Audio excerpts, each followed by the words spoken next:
Hello, my name is Odalis Rivera from class 3123, and I'll be talking about objects as personal literature with my personal experience. When I was young and in middle school, I was struggling a lot. I didn't fit in, and I was so used to molding my personality to be accepted by others. My sister, who I admire, she stepped in and said, "Read this book," and she gave me the book in the picture. That is called The Book Div. At first I felt hesitant because I was very resistant to the thought of reading, since I found it boring and a waste of time. Once I started reading it, it was instant love, and I believe that my sister handing me this book made an impact in the way I perceived the world, and it made me grow into a focused character and become the person who I am today, a critical thinker. And keeping it with me is a reminder of a connection between the old closed me and the new mature me.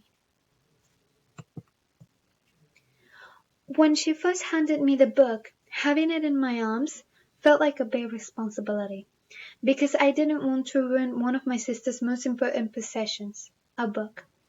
Afterwards, taking care of it was the most important task for me, because it was the first present my sister gave me. But the love that I felt radiate from it made it special. As Guy Fletcher said in his Journal of Value, a wide range of sentiments can serve to generate sentimental value. They include familial love, romantic love, and the sentiments involved in friendship. I connected with this statement because the thought of my sister handing me an object so special to her for me to use, it made the object important to me. It gave meaning to it, but it made me realize that her handing me this book made me learn a lot, not only because it had my sister's love in it, but the powerful story that the book possesses. It changed my whole view of the world. It gave me a lesson of personal importance and value. I think back to flipping through the pages and being mesmerized by how good it felt to be able to escape reality and be in a world of imagination. It was the first time that I didn't have to pretend to like something or be someone who I wasn't. It was genuine love that I felt for it. Reading the book gave me happiness. It gave me company when I needed it most. As Guy Fletcher in his Journal of Inquiry said, if those objects are chosen primarily as a means of keeping oneself warm, serving tea or cooking chips, then the value is above all instrumental.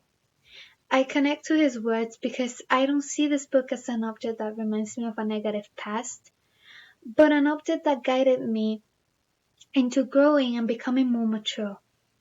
It once kept me happy when I needed it most.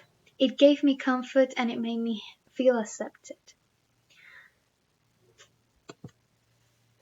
The historical but tragic story of the book Death helped me expand my perception of the world while leading me to become the person I am today. The book Death is a German book that entails the grief-stricken story of the Holocaust and hardships of a German family trying to survive the war. Being exposed to the German language and some of German's story, it made me develop an interest in learning about foreign language and some of the world's history.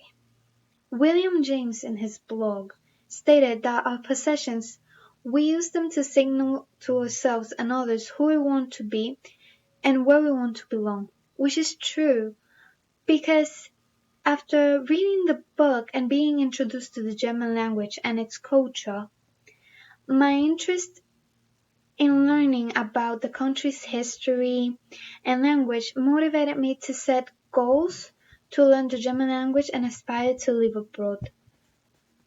It was also the first time it made me reflect and develop critical thinking over society's past mistakes and decisions.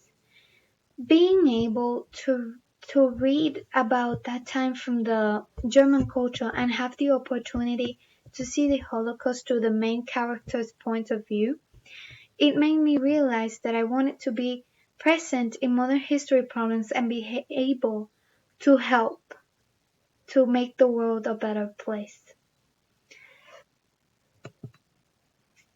After reading the book that my sister gave me, I kept her around for a while, but then it ended up in a bookshelf with a lot of dust on top of it.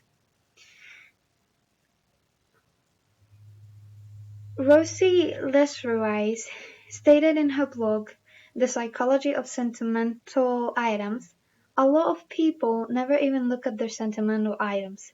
Many keep them in off-site storage containers to hold onto unopened boxes.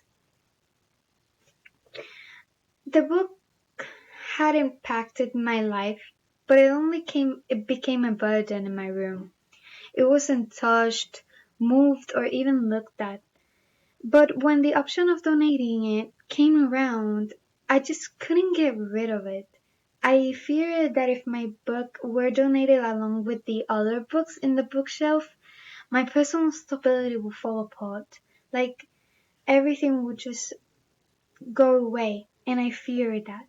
Because I had built my entire self and personality around it for so many years. Having the presence of the book in my room, it reminded me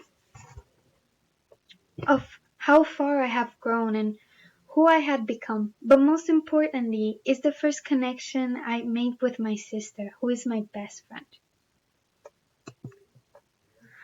All in all, I grew mentally and physically, but it wasn't until this year that my parents decided to move from houses that I naturally decided to donate the book because I wanted to leave my current house and start my life in the new house with a fresh start.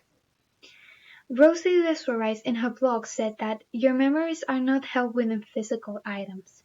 And I sympathized with her words because, while growing up, I kept the book simply because I thought that throwing it away meant the book and the memories I had created with it would leave as well.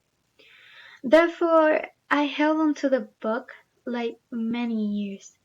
But later, I realized that in most of my achievements that I had growing up, like meeting friends that actually liked me, or completing a new assignment and feeling good about it, and or loving myself, which I did, the book was never present since it was away in a bookshelf. The book helped me grow. It was there once when I needed it, but as time passed, instead of helping me keep going, it started holding me back. And I realized that I had to let it go to keep moving on. Thank you. This is my works cited, and thanks for watching.